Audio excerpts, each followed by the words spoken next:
Avec 99% des voix comptabilisées, les partis pro-indépendantistes qui souhaitent que la Catalogne se sépare de l'Espagne ont de nouveau gagné une majorité de sièges au Parlement catalan, ici à Barcelone. La situation met beaucoup de pression sur le gouvernement central à Madrid et particulièrement sur le Premier ministre Mariano Rajoy. Après que le gouvernement espagnol se soit imposé pour diriger directement la région, c'est lui qui a déclenché des élections anticipées en espérant que les partis pro-unionistes seraient portés au pouvoir. Le président déchu de la Catalogne, Carlos Puigdemont, qui s'est exilé en Belgique pour éviter d'être arrêté, sort grand gagnant de ce processus.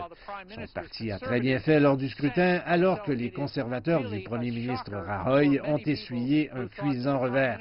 C'est un choc pour tous ceux qui pensaient que le premier ministre espagnol réussirait à ramener la région sous le giron de Madrid et à calmer les tensions entre les deux camps qui, maintenant, ne peuvent que s'intensifier.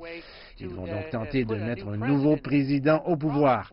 Mais le problème pour les indépendantistes qui obtiennent une mince majorité, c'est que 8 des personnes qui ont été élues aujourd'hui sont soit en exil avec l'ancien président à Bruxelles ou sont encore sous le coup de mesures constitutionnelles qui les empêchent de siéger au Parlement. Comment vont-ils pouvoir voter pour le président? Comment vont-ils pouvoir occuper leur siège? Certains pourraient encore être arrêtés pour avoir participé au mouvement indépendantiste.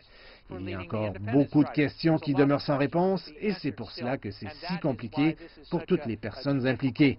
De plus, même si les forces indépendantistes ont encore une fois obtenu une majorité de sièges, le nombre de citoyens qui ont voté pour des partis qui prônent le maintien de l'union avec l'Espagne ont été plus nombreux, ce qui s'explique par la façon dont est découpée la carte électorale en Catalogne.